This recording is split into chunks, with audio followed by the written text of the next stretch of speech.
In this video, I'll be going through the question you see on the screen here from the 2025 Leaving Cert Ordinary Level Maths Paper 2. I'm going to try and show you how to do this question and not just the solution. So definitely pause and rewatch certain parts of the video when you need to. If you're looking for a different question from this paper or a different paper entirely, you should be able to find a playlist in the description below or have a look around on my channel. Okay, let's get into the maths. In question 1, it's all about rainfall, specifically in Athenry. For A part 1, we're not going to use this table quite yet. They simply tell us that 94 is millimeters of rain falls in 2023. That's this one we can see here. And a year later, 72 millimeters falls. They want us to find the percentage decrease in rain between these 2 years. Okay, there's a couple of ways to do this. I'll do it both ways here. First way is to get the decrease. 94, how much does it go down to 72? So 94 minus 72, that's equal to 22. That's how much it decreased.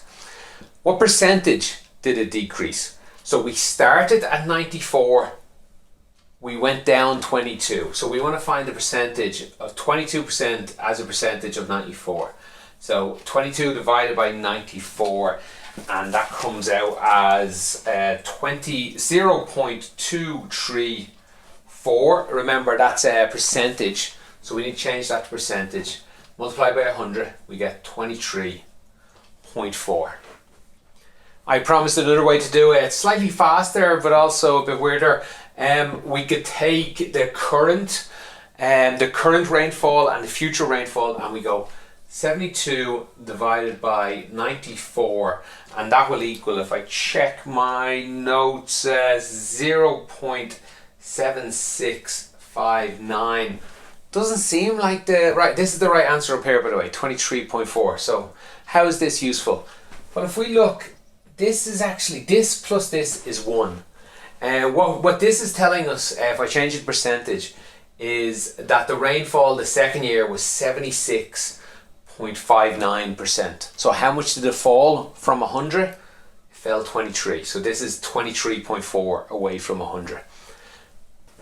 Okay, next up, they want us to use this table here and work out the mean and the standard deviation of the total month of rainfall.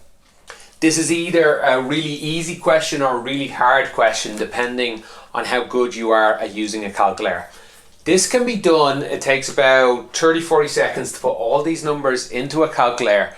You press a couple of buttons and it will tell you everything you need to know about this. It'll tell you about 10 different things about these sets of numbers. One of those things would be the mean. Often my calculator calls it X with a bar above it. And it will tell you the mean in this case is 132.583. They wanted that to the nearest whole number, so we round it off and we take this 2 and we see, is 25 closer to 30 or 20? It's right in the middle, so we take an extra number. 258, is that closer to 300 or 200? It's closer to 300. So round it off, it's 133. Again, on your calculator, it will tell you the standard deviation, usually this symbol here, and that will equal 54.25. Again, to the nearest whole number, we take the 4 and the 2. 42 is closer to 40. So it's 54 is the answer there. You can do this without a calculator. Especially this one. You could get this without a calculator, and I'm guessing some students would have done that. It'll take you quite a while. You have to add up all of these numbers and divide by how many there is. Oh, there's 12 because they're the months. That won't take too long. A lot of students will do that in their calculator. All of this into your calculator, divided by 12, you'll get this answer. They'll give you full marks, that's fine. The problem is this number. You can get it without a calculator, but I would guess you'd be doing well. Sorry, when I say without a calculator, you'll need a calculator.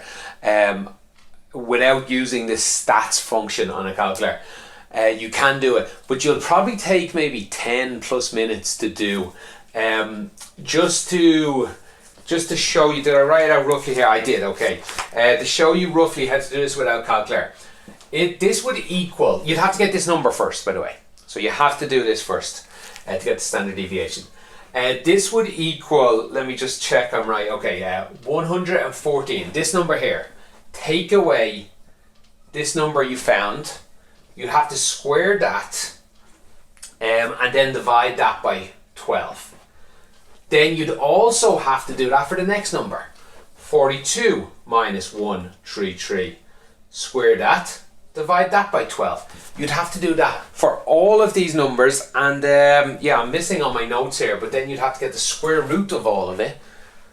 I suppose you could probably type away in your calculator and hope you didn't make a mistake in this. There'd be 12 parts here, this really long part, and get it that way. Learn how to use your calculator, learn how to use the stats function, and it turns, this question is 30 seconds long or it's 10 minutes long. You decide. Learn how to use your stats function. If you are finding my videos useful and would like to help the channel out, on top of liking and subscribing, probably the best thing you could do is to tell other people doing the exam about my channel. Maybe you could share this video in a class WhatsApp group. Then if you feel I've really deserved it and you would like to buy me a coffee, you could become a member on YouTube or on Patreon. You should find links to that in the description below. In part B, they give us these same numbers again, but they've wrote them in order. They went top to bottom. I just did it across, it's easier to see on the board. And they asked us questions about the quartile, the upper quartile, the lower quartile, the interquartile range. In fact, they gave us the upper quartile. These quartiles, there's 3 of them. There's the lower quartile, the upper quartile. The one we don't mention as a quartile too much is the median. That's really think of it as the first, second and third quartile, the median. Because we know the median a bit better. The median is the middle. These quartiles, that's all they are. We're looking for the middle number. So we have 12 numbers, so that's 1, 2, 3, 4, 5, 6. The middle is 6 to the right, 6 to the left. This is the middle number here. It's between 114 and 129. We need to get the mean of these two numbers. We'd add these up, we'd get 243 divided by 2 is 121.5. I think I've written this somewhere. Oh, there it is in my notes. Okay, so this would be the median. They didn't ask us about this. I'm just using this to show you what the upper and lower quartile is. This is the middle. If we now take this here and cut this one in half, there's 6 numbers here.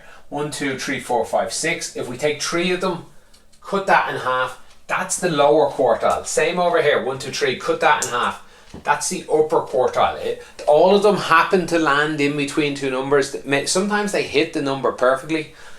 This one, they've told us this one, it's 183, because that's halfway between these 2 numbers. That's the mean of these 2 numbers. 180 plus 186 divided by 2, we get 183. The lower quartile is halfway between 93 and 94. We can do that in our head. It's 93.5. That's the lower quartile and the upper quartile, and they didn't ask for it, but there's the median. They asked for the range. The range is how far from there to there.